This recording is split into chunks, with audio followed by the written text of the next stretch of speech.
Hola, ¿cómo estás? Te doy la bienvenida a una nueva entrega de Todo tiene un porqué en la televisión pública. Hoy tenemos un programa dedicado a un hito en la historia de la humanidad y me refiero a el descubrimiento de la Antártida, el único continente de este planeta que está preservado por la comunidad internacional para la paz y la investigación científica, el último en descubrirse además, y un continente que está lleno de información que todavía tenemos que conocer. ¿Cómo estás, Paloma Boxer? ¿Todo bien? Muy bien, ¿vos, Juan? Bien, gracias. La Antártida es un territorio muy particular por sus condiciones geográficas, geológicas y climáticas. De todo esto vamos a estar hablando en el programa de hoy. Por supuesto que sí. ¿Cómo estás, Florencia Ballarino? Muy bien, ¿cómo está, Juan? Vamos a hablar también de la Antártida y su fragilidad. Es un ecosistema muy frágil y que está amenazado, y por eso les voy a contar qué protocolos existen para el cuidado del medio ambiente en la Antártida. ¿Lo estamos cuidando bien o más o menos? Más o menos. Ok, bueno, hay que esmerarse entonces. ¿Cómo estás, Maximiliano Tomás? ¿Qué tal, Juan? Como del resto del planeta, me parece, ¿no? Y sí. Vamos a preguntarle a nuestros invitados. A mí me interesa saber, por ejemplo, cuál es la relevancia geopolítica de la presencia argentina en el continente, que por supuesto fue de las primeras, ¿no? Claro, sí, una larga presencia argentina allá, y vamos a estar viendo también gente que ha visitado la Antártida hace poco tiempo, pero para meternos ya en tema, ¿qué te parece si presentamos a nuestro primer invitado? ¿De quién se trata, Paloma? Hoy nos visita Pablo Fontana. Él es doctor en Historia, docente en Historia en la Facultad de Filosofía y Letras de la Universidad de Buenos Aires. Se desempeña como historiador del Instituto Antártico Argentino, donde dirige el área de Ciencias Sociales y Humanidades. Participó de diversas campañas antárticas, contribuyendo a la puesta en valor del patrimonio histórico de la Argentina en la Antártida, y además es autor del libro La pugna antártica, el conflicto por el sexto continente, 1939-1959, publicado en 2014. Pablo, ¿cómo estás? Gracias ¿Qué tal, por venir Juan? a Todo Bien. Tiene un Porqué. ¿Cuándo fue la última vez que estuviste en la Antártida? Hace 3 meses. Bien. Sí, estuvimos en la base Orcadas, que es la primera base argentina. Ahí estuvimos 20 días aproximadamente, fuimos con el rompehielos. Y después estuve un mes de campamento en la isla de Cerro Nevado, que es donde estuvo, la Feria Sobral, seguramente vamos a hablar de eso después. Éramos 3 personas en un campamento, un mes en una isla, hermoso. Bien, te propongo que para empezar esta historia, porque vamos a hablar del descubrimiento de la Antártida en primer lugar, veamos qué pasaba con esas primeras expediciones que estaban de alguna manera deambulando por la zona sin saber, ¿no?, que había ahí más al sur, y navegando además por mares extremadamente difíciles. Las primeras expediciones que rondaban la Antártida. La Antártida fue descubierta hace apenas 200 años, pese a que desde el siglo XVI ya se habían realizado algunas expediciones a los mares del sur con el objetivo de explorar la zona. Aunque aún no se habían hallado nuevas tierras al sur de América, desde 1493 todo lo que se encontrara pertenecería a la corona española por una bula papal promulgada ese mismo año. El Vaticano emitió este decreto luego de que los reyes católicos le solicitaran que donara los territorios recién descubiertos, ya que se consideraba que el Papa era el dueño temporal de todas las tierras pertenecientes a Dios. El sumo pontífice entregó a la realeza española la posesión de todas las islas y tierras descubiertas y de las que se descubrieran en el futuro al oeste de una línea de frontera imaginaria del Polo Norte al Polo Sur, idealmente trazada a unas 100 leguas de las Islas Azores y de las Islas de Cabo Verde. Con este acto, el pontífice delimitó el dominio marítimo y colonial de España y Portugal. Es decir, aunque no se supiera de la existencia de la Antártida, cualquier hallazgo de tierra dentro de esa zona pasaría a pertenecer a uno de los dos países, sin importar quién lo descubriera. Menos de 30 años después de esta bula, comenzó el primer viaje de circunnavegación de la Tierra, que tuvo lugar entre 1519 y 1522. Al principio fue capitaneado por Hernando de Magallanes, reemplazado luego de su muerte por Juan Sebastián Elcano. En ese viaje, Magallanes descubrió el paso entre los océanos Atlántico y Pacífico. Además, dio con lo que desde entonces pasó a ser llamado Tierra del Fuego. Aunque Magallanes era portugués, las regiones que encontró pasaron a formar parte de los reyes católicos debido al Tratado de Tordesillas y al patrocinio español de la expedición. Hubo más navegantes que recorrieron la región. Así, en 1525, la flota al mando de García Jofré de Loaiza se enfrentó a una tempestad en el estrecho de Magallanes. Esto terminó arrastrando la carabela San Lesmes, capitaneada por Francisco de Oces, hasta los 55 grados de latitud sur, donde encontraron un amplio mar abierto al sur de Tierra del Fuego, que luego fue llamado Pasaje de Drake. En 1540, una exploración al mando de Francisco Alonso de Camargo descubrió la isla de los Estados. Las expediciones no cesaron y fueron muchos los intrépidos navegantes que se aventuraron a territorios inexplorados y a zonas de condiciones climáticas extremas. Ellos sentaron las bases para el descubrimiento posterior de un continente fascinante que sigue encerrando misterios. Estamos todavía en la etapa de la historia en la que estamos navegando, pero sin saber que ahí, bien al sur, hay un continente. ¿Cuál es el primer momento en el que confirmamos que hay tierra más al sur? Sí, bueno, este es el momento donde se van acercando, ¿no? De a poco a la Antártida. Bueno, de hecho va a haber después algunas expediciones, ¿no? Como la de Cook, que circunnavega la Antártida en 1770. Después incluso el almirante Brown, ¿no? El nuestro almirante Brown se acerca a la Antártida también en 1815. Hay una tormenta que lo desvía hasta los 65 grados de latitud sur. Pero ahí, bueno, lamento defraudarte porque no se sabe bien quién fue el primer ser humano que pisó la Antártida, ¿no? No hay prehistoria en la Antártida, digo, no hay... no hay humanos que hayan habitado, digamos, antes del, no sé, del siglo XVIII. En realidad los primeros asentamientos permanentes en la Antártida, que son bases científicas, son del siglo XX. Claro. Pero desconocemos a ciencia cierta si los originarios de Tierra del Fuego o los maoríes pudieron llegar a la Antártida, ¿no? O sea, es poco probable, pero tampoco podemos decir que no llegaron porque no se encontraron evidencias, por lo menos hasta ahora. Pero las condiciones de navegación son realmente muy extremas, ¿no? Sí, son terribles. Y más en el pasaje de Drake, ¿no? O pasaje de Oces, como se debería llamar en realidad, como vimos recién, justamente. Pero bueno, eso no lo sabemos. La historia oficial lo que dice es que en 1819 y 1820 tenemos lo que podríamos llamar como 3 o 4 descubrimientos paralelos en la Antártida, ¿no? Serían por parte del Imperio Zarista de Rusia con Bellinghausen, también, bueno, por parte del Imperio Británico y por parte de Estados Unidos con Palmer.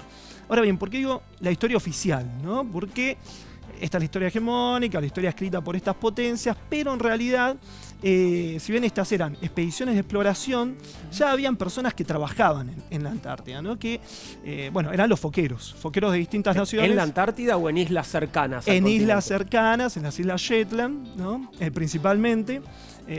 Pero lo que dice la evidencia arqueológica es que estas personas ya trabajaban desde principios del siglo XIX y quizás fines del siglo XVIII, ¿no? ¿Qué son los foqueros y qué hacían ahí? Los foqueros, bueno, eran trabajadores que iban con barcos a las islas en verano a cazar focas, principalmente por las pieles, ¿no? Entonces, generalmente estos barcos dejaban algunos grupos muy chicos, de 5 personas, en distintos puntos en las islas, ¿no? Estos grupos trabajaban durante un mes aproximadamente. Cazaban las focas, las cazaban a palos, era algo terrible, ¿no? O sea, la fauna antártica, como no tiene un depredador como el ser humano, bueno, uno cuando está ahí se puede acercar a la fauna, ¿no? Claro. Sin problema, que no se escapa. Igualmente, bueno, no nos podemos acercar a menos que sea por un estudio científico, ¿no? Para no molestar a la fauna. Esto ahora, pero en ese momento, bueno, eran en ese momento era como mucho más crueles, la economía era otra y bueno, y esta explotación estaba totalmente descontrolada. Te propongo que veamos un poco sobre eso, sobre lo que era la caza marítima en esa primera mitad del siglo XIX, de la cual no eran víctimas solamente las focas, sino también las ballenas, ¿no? Y seguimos contando cómo empieza a meterse también la economía, ¿no? Alrededor del continente helado. Veamos la caza marítima en el siglo XIX y esos primeros exploradores en la Antártida.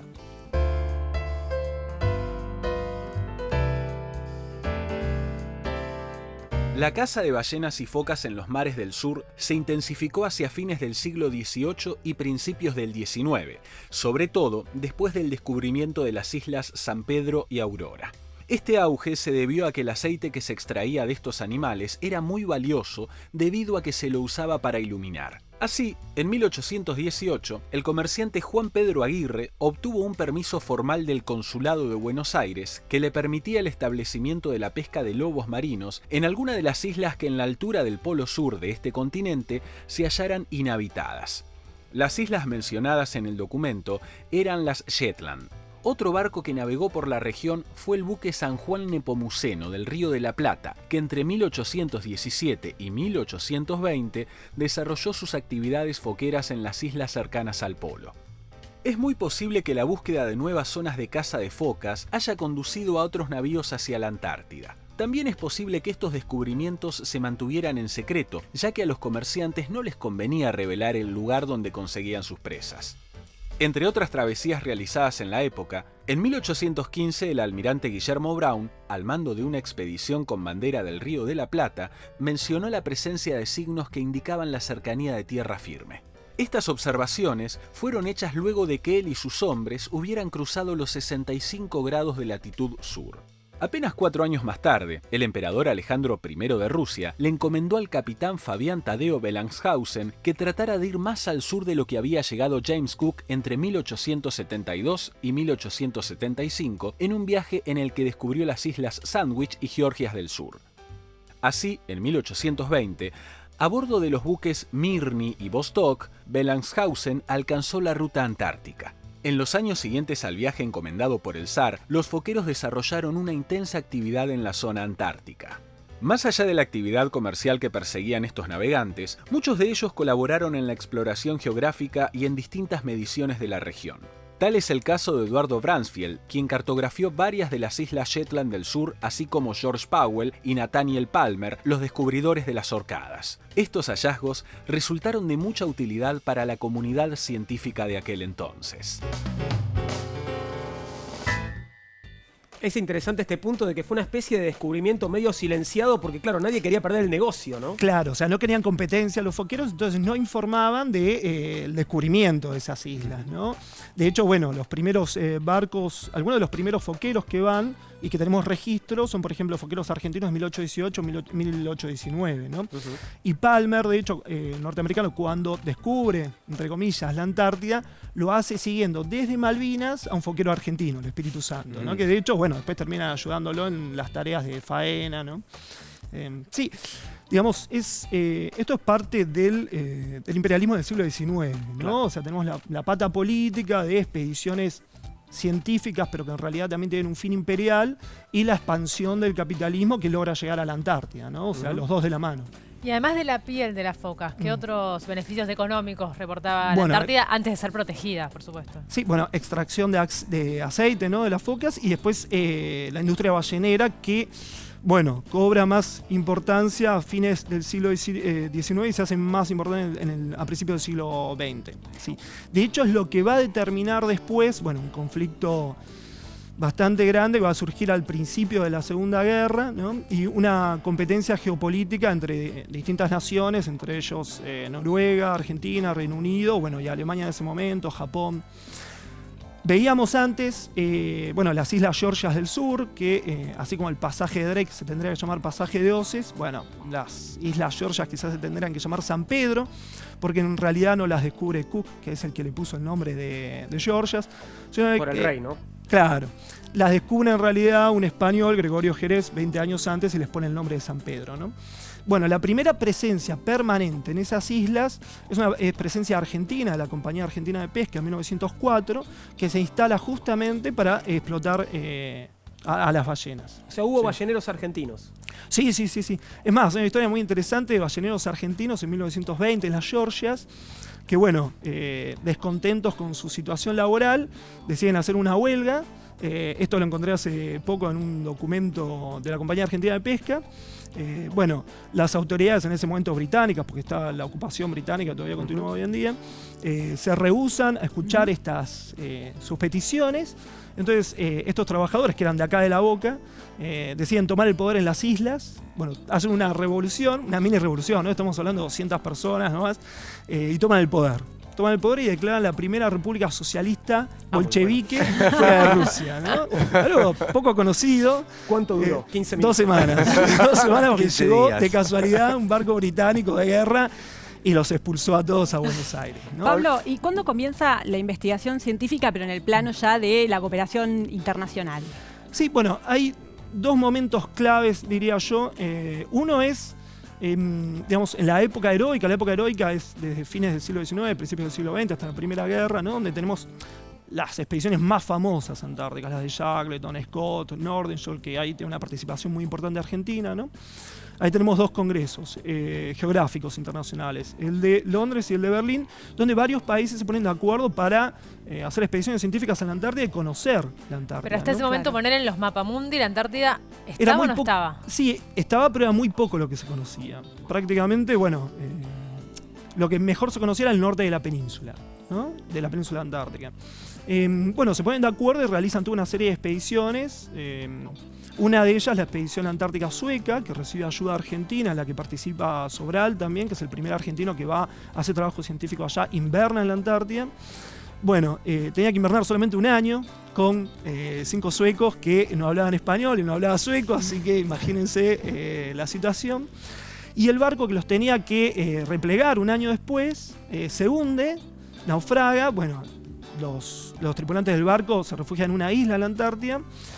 Entonces tienen que invernar un año más, Sobral con sus compañeros, más en otra isla estos náufragos. Y los termina rescatando al final la corbeta Uruguay, que es la que tenemos acá todavía en Puerto Madero, que ahora es museo, comandada por Irízar. Que, bueno, por eso rompehielos hoy ya el nombre de Irízar. Bueno, una de todas estas expediciones que mencionabas logra llegar al Polo Sur, ¿no? Pero sí. Antes de que hablemos de eso, sí. Claro, antes de que hablemos, porque hubo una carrera, una competencia ahí también, te propongo que veamos otro informe, en este caso, sobre estas expediciones científicas que comienzan en el siglo XIX y continúan durante el siglo pasado, bueno, hasta el día de hoy, cuando hay muchas bases científicas instaladas en el continente blanco. Durante el siglo XIX, diversos países apoyaron la realización de expediciones que buscaban estudiar a la Antártida. Estos viajes contaron con el trabajo de dibujantes y científicos que recabaron información con sus observaciones, mediciones y obtención de muestras. Una de las primeras fue la del francés Jules Sébastien Dumont d'Urville, quien entre 1838 y 1841 condujo investigaciones sobre el magnetismo de los polos. Otra valiosa excursión ocurrió entre 1893 y 1894, conducida por el alemán Eduard Dahlmann, responsable de cartografiar varias zonas antárticas. En esos mismos años, el noruego Carl Anton Larsen exploró la región oriental de la península antártica, un viaje en el que encontró fósiles que probaban la vida vegetal en tiempos remotos. Además, descubrió la barrera de hielo que lleva su nombre. Hacia fines del siglo XIX, la Antártida continuaba siendo una de las regiones más desconocidas del planeta, y al mismo tiempo, las sociedades científicas promovían su exploración. Así, entre 1897 y 1899, tuvo lugar la expedición belga dirigida por el ingeniero y teniente Adrien de Gerlache a bordo del buque Bélgica. Debido a la presencia de hielos, la embarcación permaneció varada alrededor de un año cerca de los 71 grados de latitud sur y constituyó la primera invernada científica en la Antártida. En 1898, la misión alemana del profesor Karl Chan protagonizó otro importante hallazgo. Los navegantes llegaron hasta los 56 grados de latitud sur, donde registraron la mayor profundidad oceánica de 4.647 metros en una zona cercana a la tierra de Enderby. Entre 1898 y 1900, la campaña de Carsten Edgeberg Borchgrevink, financiada por los ingleses, desembarcó en la barrera de hielo de Ross y la cruzó por primera vez. En el nuevo siglo continuaron los viajes con fines científicos hacia el continente austral. Los avances tecnológicos permitieron llevar adelante nuevos estudios. Tal es el caso de la excursión alemana comandada por el profesor Erich von Dreigolsk, quien entre 1901 y 1903 usó un globo de hidrógeno que permitió ascender a más de 400 metros para tomar fotografías aéreas. Entre varios viajes organizados por países de todo el mundo, cabe destacar uno de 1904 que culminó en el establecimiento de la base argentina de Orcadas. Se trató de la primera estación meteorológica en la Antártida y es la que más tiempo permaneció habitada en forma ininterrumpida. Junto a ella, el gobierno argentino instaló la primera oficina de correos en ese continente. Una base que por supuesto sigue activa, ¿no? Sí, sigue activa y bueno, no solo eso, es la primera base permanente en la Antártida y la que mantiene continuidad ininterrumpida desde ese momento. Los otros países que van a tener presencia permanente en la Antártida la van a tener recién a mediados de la década del 40. O sea que, bueno... Le llevamos una ventaja importante. Sí. Medio siglo. Y Pablo, casi. para llegar a esa investigación científica en el marco de una cooperación internacional, también hubo un año muy importante que fue el Año Geofísico Internacional. Sí, en el 57-58, y que de alguna forma es el antecedente, ¿no? Lo que sienta las bases para después para el Tratado Antártico, que bueno, tiene como pilares fundamentales la paz, la cooperación internacional y la ciencia, ¿no? Bueno, fue un esfuerzo mundial de más de 60 países con 30.000 científicos, varios de ellos en la Antártida, con una participación muy importante de Argentina. Es más, parte del Año Geofísico Internacional se planificó acá en el Instituto Antártico, en el edificio del Instituto Antártico. Bueno, y como te decía, sentó las bases para después el tratado. Ahora, hablando ya de este tratado, ¿qué países tienen presencia en la Antártida? ¿Por qué? Digamos, ¿de qué depende que un país pueda tenerla o no? ¿Por cuánto tiempo? ¿Para qué? Sí, en realidad cualquier país puede tener presencia en la Antártida siempre y cuando, bueno, la presencia sea una presencia científica. Puede haber presencia militar, pero siempre y cuando esté para la ciencia, para brindarle logística a la ciencia. En ese momento, en la década del 50, éramos muy pocos países los que teníamos presencia permanente en la Antártida, todos realizando tareas científicas. Si bien la década del 40 y del 50 son dos décadas muy calientes, ¿no? Un periodo de mucho conflicto, bueno, por esto es que después surge el tratado para frenar ese conflicto entre los distintos países. ¿Cuál era el origen del conflicto, digamos? ¿Qué podía llegar a pasar o cuáles eran las pretensiones de las potencias sobre la Antártida? Bueno, mira, estamos hablando de la época heroica antes. Bueno, viste, la época heroica termina con la Primera Guerra, ya habían llegado al polo, no había, digamos, ningún gran encanto, ninguna expedición importante más que hacer, digamos, en cuanto a esa cuestión de conquista. Ahí te interrumpo. ¿Para qué sirvió llegar al Polo Sur? ¿Sirvió para algo? Sí, o sea, tuvieron su costado científico estas expediciones, pero también se trataba de o sea, el espíritu de la época imperial, ¿no? Claro. Más que todo por parte del Imperio Británico. Pero después, terminada esa época, el único país que queda con presencia permanente es Argentina. Tenemos ahí 2 décadas de relativa paz antártica, que es la década del 20 y la década del 30. Pero justamente por la explotación ballenera, a fines del 30 se empieza a calentar un poco, digamos, la geopolítica antártica. Y el detonante de esos 20 años de conflicto que les digo, del 39 al 59, es una expedición que hacen los nazis en la Antártida en el 39, justamente porque se querían apropiar de una parte de la Antártida para poder explotar la industria ballenera, ¿no? La caza ballenera, sin tener que pagar impuestos. Bueno, esa expedición lo que genera es una reacción en cadena de reclamos antárticos, de muy fuertes tensiones y conflicto en el continente, ¿no? Ahí es muy interesante, bueno, que Argentina envía 2 expediciones en el 42, en el 43 a la Antártida para instalar más bases en la península. Era un plan que ya teníamos de principios de siglo, pero como se había hundido, había naufragado un barco nuestro acá en el Río de la Plata, el barco polar que teníamos no lo pudimos hacer. Enviamos una expedición para explorar zonas, para instalar más bases. Instalamos un montón de objetos de soberanía, banderas, tuvo soberanía con actas, ¿no? Vienen los británicos un mes después, sacan todos esos objetos y los reemplazan por objetos británicos, ¿no? Porque ellos decían que ese territorio era de ellos. Un año después vamos nosotros de vuelta, sacamos todos los objetos británicos e instalamos objetos argentinos. Esto en medio de la Segunda Guerra, ¿no? Entonces, bueno, ahí se dan una serie de discusiones secretas en el Parlamento británico de qué hacemos con esto, porque si no hacemos algo rápido, dicen los británicos, nos va a pasar como en Orcadas, que los argentinos están hace 40 años y ya está, no tenemos forma de que sean nuestras. Entonces, se pusieron de acuerdo en secreto esto para instalar bases permanentes en la Antártida, como teníamos nosotros, en esos puntos donde nosotros nos estábamos por instalar. Esto era una operación secreta en medio de la Segunda Guerra, ¿no? En contra de Argentina, se llamó Operación Tabarín. El problema es que, esas bases se iban a conocer. Y esto iba a generar un conflicto con Argentina en medio de la guerra, y ellos necesitaban nuestro trigo y nuestra carne para el esfuerzo de guerra. Entonces, terminan inventando que estas expediciones en realidad son en contra de los nazis, ¿no? Que están en la Antártida. Y en realidad toda una mentira, hoy ya se desclasificaron los documentos, ya se sabe que no es así. Habían estado al principio de la guerra los alemanes capturando flotas balleneras, precisamente noruegas, pero para ese momento, para el 44, ya Alemania estaba prácticamente derrotada, la marina alemana también.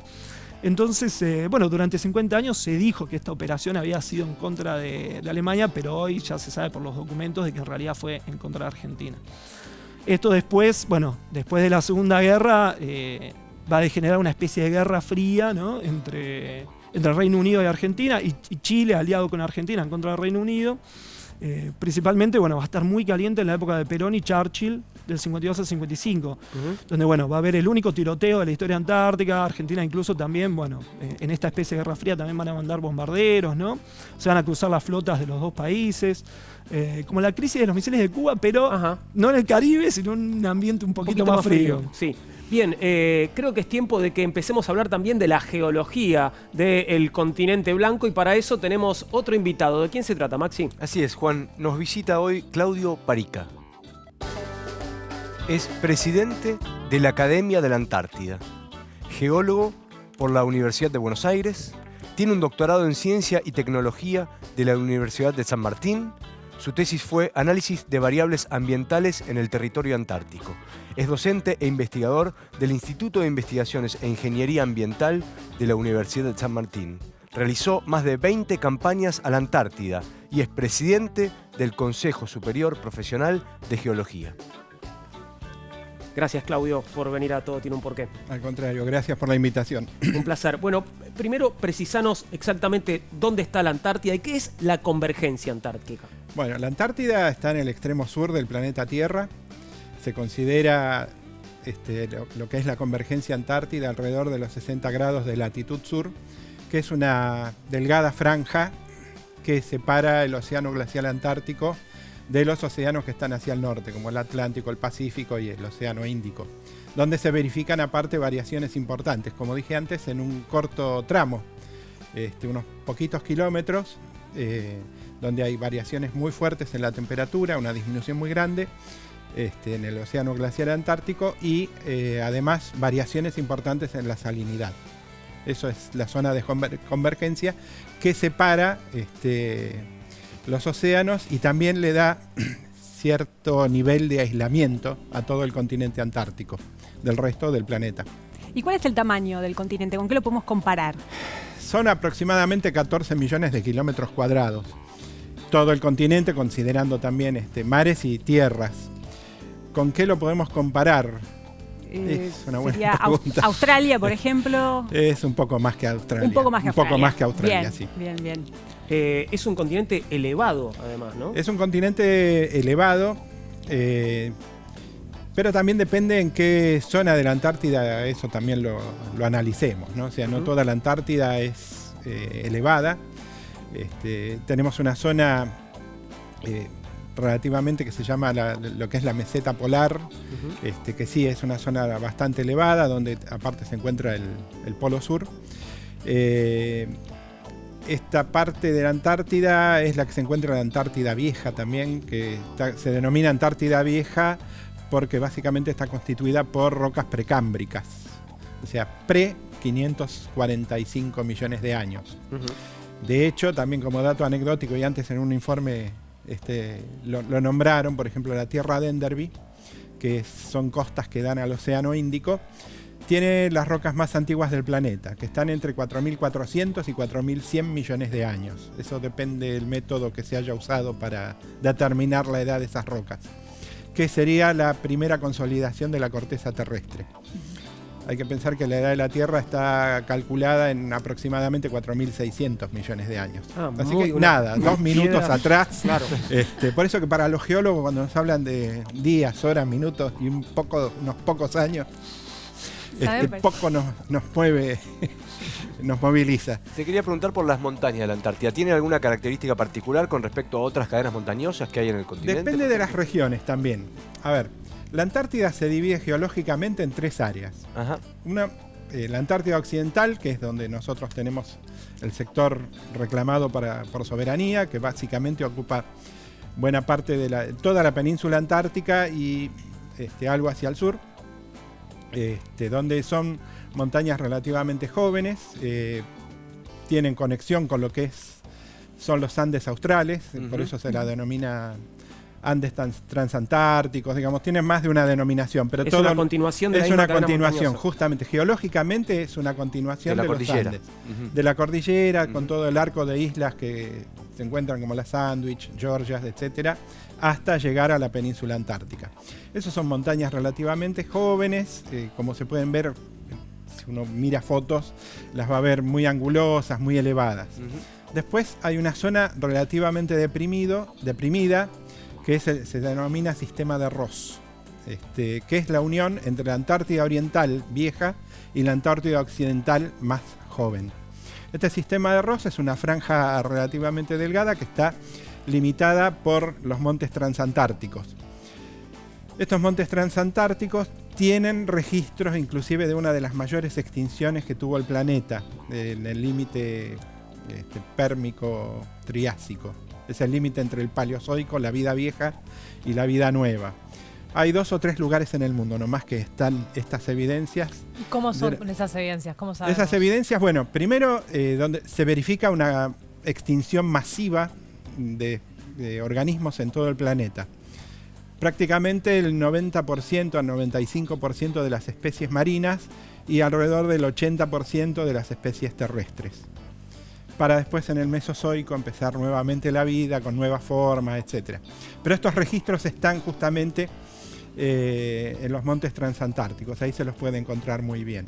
Te propongo que hagamos una pequeña pausita para hablar de una de las tantas investigaciones que se llevan adelante en el territorio de la Antártida, y esta tiene que ver con el detector de rayos cósmicos. No sé si lo tenían, hay un detector de rayos cósmicos y sobre él nos habla Sergio Dasso, es doctor en física, el investigador principal del Instituto de Astronomía y Física del Espacio. Sergio Dasso. Los rayos cósmicos son partículas que vienen del exterior de la Tierra, su origen es extraterrestre, y entonces para llegar a la superficie de la Tierra tienen que recorrer un gran camino. El campo geomagnético generalmente los desvía porque estas partículas tienen carga eléctrica, y en la atmósfera se generan reacciones nucleares y se desarrollan cascadas y lluvias que generan subproductos, lo que se llaman rayos cósmicos secundarios, que son los que llegan a la superficie terrestre. Nuestro proyecto para instalar el detector de rayos cósmicos se inició hace más de 5 años, basado en la idea de instalar un detector similar a los detectores de superficie del observatorio Pierre Oger, que está en Malargüe, en la provincia de Mendoza, en Argentina. ¿Y por qué lo pensamos instalar en la Antártida? Es porque estas bajas energías de los rayos cósmicos que vienen desde afuera de la Tierra, justamente por la desviación que sufren por el campo magnético, tienen preferencia en ingresar a la superficie en regiones polares. Entonces, en los polos, en las regiones polares, nosotros podemos caracterizar muchísimo mejor estas cantidades y estas partículas, porque vienen en mayor abundancia, y algunas incluso en regiones ecuatoriales o en regiones incluso como las de Buenos Aires o la de Mendoza, estas partículas no pueden llegar a la superficie y se quedan en el espacio, mientras que a la Antártida sí llegan, y entonces así vamos a poder observar partículas que no son observadas en esta región de la Tierra. Aprovechando esta tecnología, estas partículas cósmicas, cuando pasan a través del detector, inundan el recipiente con luz, que es colectado con un dispositivo especial que amplifica la energía de esta luz y la traduce a una señal electrónica. Esta señal electrónica es colectada por una computadora y registrada para que nosotros podamos analizar estos datos y poder cuantificar la variación de los flujos de estas partículas que vienen del espacio. El detector fue construido por el personal de apoyo del CONICET que tenemos aquí en el instituto, y el rol del Instituto Antártico fue muy importante porque nos permitió desarrollar todo el viaje y la estadía y la instalación en territorio antártico, que es un territorio muy agreste y hostil para desarrollar este tipo de emprendimientos por la lejanía y el aislamiento que hay en estos lugares.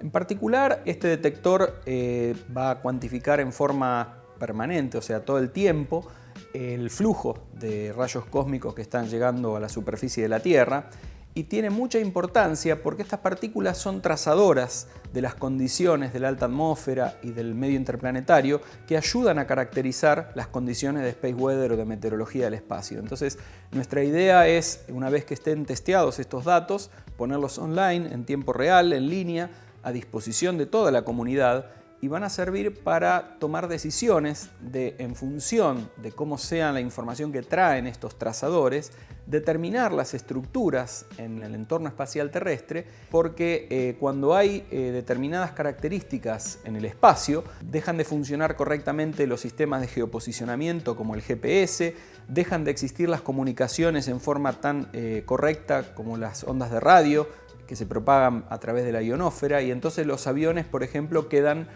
aislados, y entonces en función de esta información, de estos trazadores, que es un observable más, no es el único, se va a poder mejorar la toma de decisiones en diferentes ámbitos y, por ejemplo, tomar la decisión de hacer reruteo de vuelos, sobre todo en viajes polares.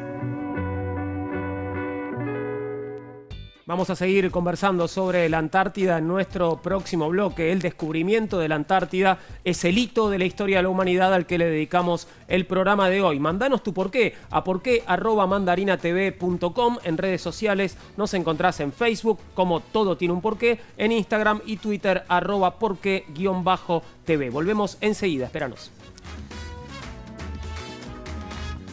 Les presento Chía Omega 3 Vago en una cápsula blanda. Muy buenas noticias para tu corazón. El colesterol alto no provoca síntomas y es un factor de riesgo cardiovascular. Chía Omega 3 Vago, suplemento dietario vegetal 100% puro aceite de chía con alta concentración de omega 3, ayuda a controlar y reducir los niveles de colesterol y triglicéridos. Con ello, se contribuye a proteger el aparato cardiovascular. Más omega 3, menos colesterol. Chía Omega 3 Vago, con el respaldo científico de Laboratorios Vago.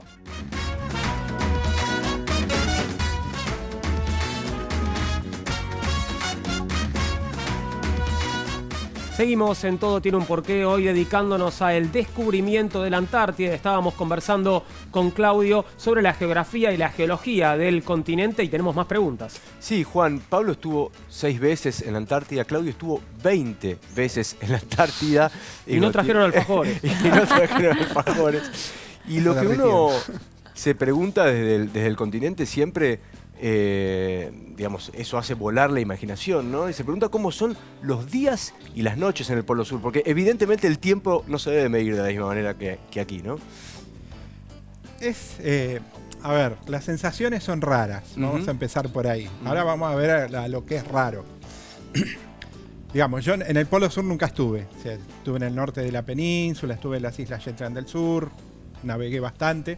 Que es distinto en el Polo Sur que en el resto del continente lo que pasa con los días y las noches. Por supuesto, ¿no? Digamos. En el Polo Sur está muy marcado, o sea, lo que es el invierno antártico, donde sí es todo noche. En cambio, cuando uno va hacia el norte, pasa por periodos, en el caso del verano, que la noche es un atardecer a eso de las 2 de la mañana hasta las 4 de la mañana, donde inclusive todavía se ve el sol en el horizonte, asomar apenas. Y en el invierno, bueno, hay, digamos, un amanecer también alrededor de las 2 de la tarde hasta las 4 de la tarde con un poquito de luz. O sea, eso marca una diferencia importante, o sea, lo que es el polo de zonas más al norte.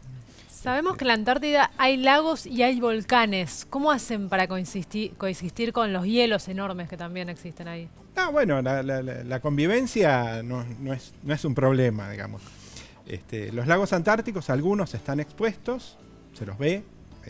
Normalmente se les congela la superficie durante el invierno, forma una capa de hielo, mantienen la vida por otro lado, algas, microorganismos. Y después hay algunos lagos que se encuentran bajo el hielo. ¿Por qué se mantienen en condición líquida? Bueno, justamente la presión de hielo hace que esto genere cierta temperatura y justamente no permanezca el agua congelada, sino que se forman lagos en profundidad, algunos como el lago Vostok, que es uno de los más conocidos, que está a unos 3.000 metros de profundidad en el hielo, donde, bueno, siempre existieron dudas si llegar, si no llegar, perforarlo, no perforarlo, por miedo primero a contaminarlo y por otro lado a que aparezcan contaminantes en la atmósfera que puedan ser de alto riesgo para la vida. Claudio, ¿de qué temperaturas estamos hablando? ¿Cómo es el clima en la Antártida? El clima de la Antártida también depende invierno o verano, digamos. En verano, que es cuanto más estuve, por ahí en el norte de la península, las islas Shetland del Sur, está entre -5 a +5 grados, que es muy llevadero eso. Un busito y salís. Más o menos, batita. Si te agarra una tormenta, puedes bajar El mucho. tema es que puede bajar justamente, Claro. como dijo Pablo, con una tormenta. Pero tengo fotos en bata de baño yendo de la carpa donde teníamos la ducha instalada hasta la carpa dormitorio para después ponernos la Yendo de ropa la cama al living. correspondiente. Bien, uno de los temas de los que se ha hablado alrededor de la Antártida desde hace ya algunas décadas es esto de el agujero de ozono. Tenemos una nota con Elian Wolfram, es doctor en ciencias de la atmósfera, y nos va a explicar, bueno, qué función cumple el ozono en la atmósfera y si esto es realmente un agujero. Parece que no es tan así. Elian Wolfram en Todo tiene un porqué. El ozono básicamente podríamos decir que es el protector solar de nuestro planeta.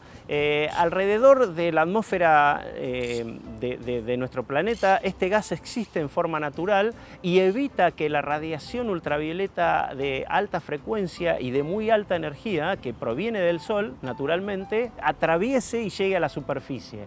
Entonces, si el contenido de ozono cambia la cantidad de radiación ultravioleta que llega a la superficie de la Tierra. Si no hubiera ozono, probablemente no seríamos, la biosfera no sería, o la biota en general, la vida en general no sería como la conocemos. Probablemente viviríamos debajo del agua o de otra manera, pero no fuera en la atmósfera. El agujero de la capa de ozono realmente no es un agujero como tal, sino que es una disminución en el contenido del ozono que existe en la atmósfera. El ozono es oxígeno triatómico, que naturalmente es un componente de la atmósfera, y en particular sobre la Antártida y en la década del 80 ocurrieron una serie de combinación de fenómenos que llevaron a la destrucción masiva de este gas en las áreas alrededor de la Antártida. Por eso, a partir de esa época, empezaron los esfuerzos internacionales por entender, comprender por qué ocurría este fenómeno.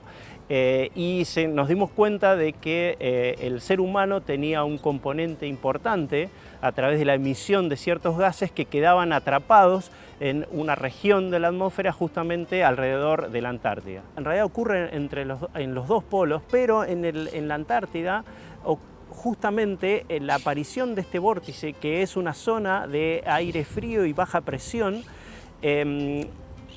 genera las condiciones ideales para aislar el aire sobre la Antártida en la atmósfera alta, básicamente en la estratosfera, entre los 10 y 50 kilómetros de altura, y se produce un confinamiento de ese aire alrededor de la Antártida. Entonces el vórtice es una región de la atmósfera de baja presión que contiene y ayuda, diríamos así, es un condimento necesario para que ocurra el agujero de ozono. Aparte de que existan dentro de esa región, dentro de ese vórtice, gases que reaccionen y consuman el ozono.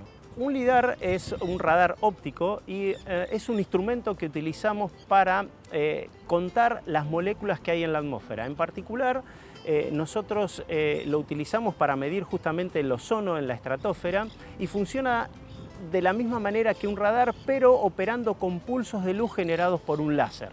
Lo que hacemos es enviar un pulso láser a la atmósfera, ponemos a contar un reloj, el tiempo que tarda este pulso en viajar hasta la atmósfera, interactuar con la molécula de ozono y volver hacia un sistema de recepción. Como sabemos la velocidad a la cual viaja la luz en la atmósfera y contabilizamos cuánto es el tiempo entre ida y vuelta de esa reacción con la molécula, podemos saber dónde está esa molécula y contar cuántas hay. A partir de esa técnica nosotros podemos sacar o determinar perfiles de ozono en la atmósfera, o sea, decir cuántas moléculas por unidad de volumen hay de este gas dentro de la estratosfera. Esta técnica es un poco más complicada, se denomina LIDAR de absorción diferencial porque utiliza dos láseres en vez de uno solo, pero a los fines explicativos podríamos decir que podemos determinar perfiles de ozono en la estratosfera. Me pregunto y le pregunto a mi compañera Flor Ballarino de qué manera estamos cuidando el medio ambiente y de qué manera estamos cuidando no llenar de basura la Antártida. Claro, en 1991 se firma un protocolo de protección del medio ambiente en la Antártida, conocido como el Protocolo de Madrid, que entró en vigencia en 1998 y es la herramienta internacional más importante para proteger el medio ambiente en la Antártida.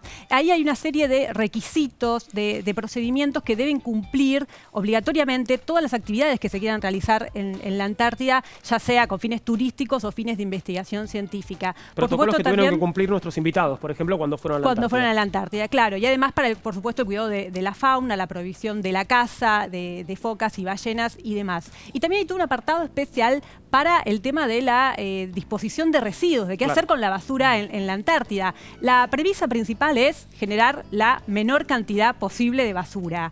Luego también hay un estricto control en lo que es la separación de los residuos entre lo que puede ser basura orgánica y no orgánica, como el metal, el vidrio, los plásticos. Y solamente se puede tratar lo que es basura orgánica y las aguas residuales. Todo lo demás se almacena en unos contenedores especiales y hay que desalojarlos del continente, retirarlos de la Antártida. Con esto se evita un poco el impacto ambiental, sobre todo de la basura, el impacto que produce el hombre en el medio ambiente, para preservar este lugar, este ecosistema que, como vimos, es muy, muy importante para el planeta. ¿Estamos preservándolo más o menos bien hasta ahora? Le pregunto a ambos. Por lo menos en la Antártida tratamos de hacerlo. Así es, sí, sí. Y todos los países, el compromiso es internacional. Este protocolo se cumple, se está Se cumpliendo. cumple e incluso hay inspecciones para asegurar que todos los países lo cumplan, ¿no? Y con la basura que sí es orgánica, ¿qué hacen? Se procesa en plantas de tratamiento justamente, con quema, con emisión cero. En realidad la emisión cero no existe, pero bueno, es el mínimo emitido, que normalmente termina siendo humedad. Además del testimonio de nuestros invitados, tenemos un testimonio más de alguien que pasó una temporada en la Antártida, comparada con la de nuestros invitados, tal vez corta, pero mucho más larga de lo que él esperaba. Se trata de Federico Bianchini, es autor del libro Antártida, 25 días encerrado en el hielo, y ahí nos cuenta la historia de este viaje que fue un poco más largo de lo esperado. Yo viajé a la Antártida para hacer una nota de periodismo científico por 10 días. Llegué y me dijeron que iba a estar 4 y finalmente me terminé quedando un mes. Llegué un viernes a la noche, me recibieron, estuvo todo fantástico. Sábado a la mañana se acerca una chica de administración y me dice: mira, te vas a tener que quedar hasta el lunes. Traté de entrevistar a la mayor cantidad de gente posible, hablé con glaciólogos, con liquenólogos, con cocineros. El lunes a la mañana, muy temprano, nos despertamos, los bolsos ya hechos, vemos la nevada que había, el viento furioso y nos dicen: el vuelo se pasa hasta el jueves. El jueves volvió a pasar lo mismo y así sucesivamente hasta que finalmente me quedé un mes. Yo volví del viaje con unas 48, 50 horas de grabación, entrevistas que había hecho a toda la gente que podía, porque en ese lugar yo no tenía nada que hacer. Yo estaba ahí para entrevistar gente y a medida que los días se alargaban, entrevistaba más y más y más. Decidí armar un libro porque toda la información que yo tenía, más allá de mi experiencia, que era bastante interesante, me parecía, sobre todo para contar cómo uno puede ir y no puede volver, toda la información de la gente, los trabajos, la decisión de ir a ese lugar, el porqué, la maravilla del paisaje, etc., era demasiada información y demasiado volumen para una nota o un artículo periodístico. Algo que me sorprendió cuando yo llegué a la Antártida es que la gente me trataba de manera muy amable, demasiado amable. Porque todos me abrazaban y me saludaban como si me conocieran de muchísimo tiempo atrás y yo no sabía quiénes eran.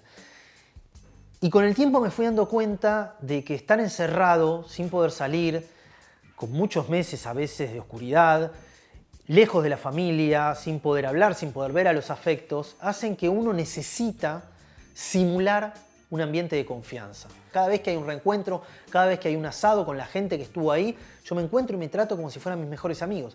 Y quizás con ellos pasé un solo mes de mi vida.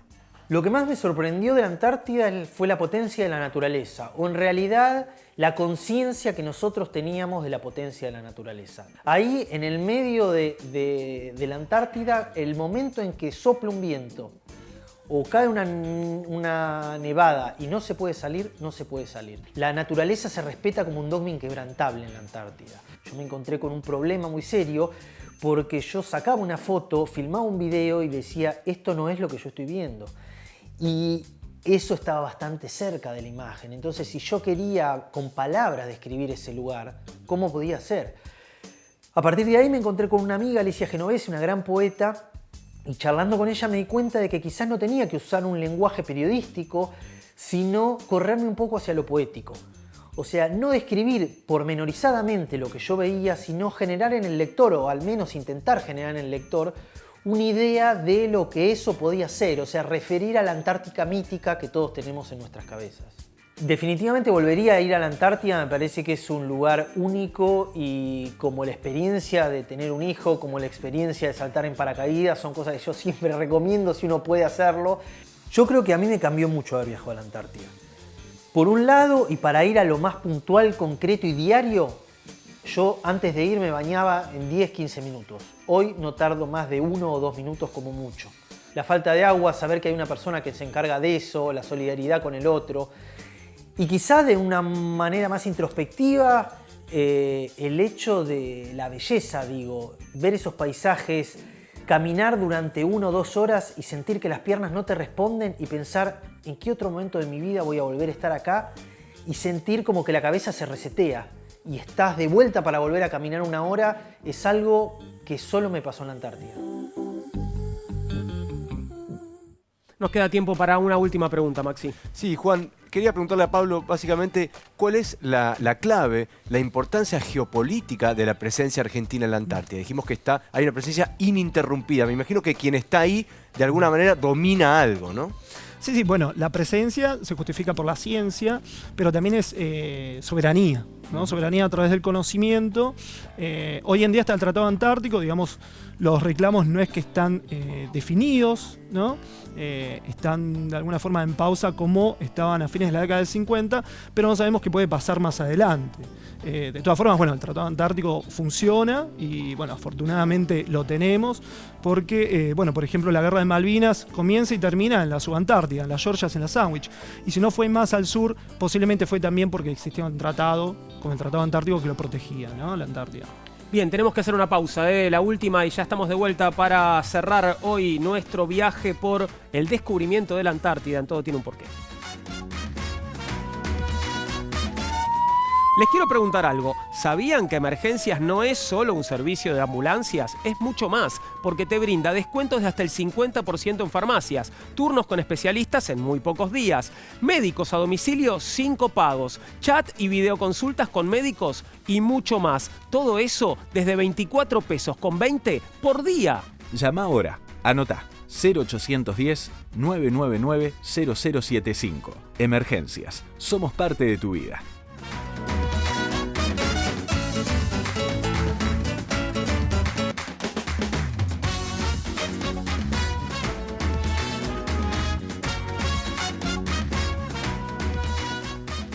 Y llegamos al final del programa de hoy dedicado al descubrimiento de la Antártida. Pablo Fontana, Claudio Parica, gracias a los dos por haber venido hoy a Todo Tiene un Porqué.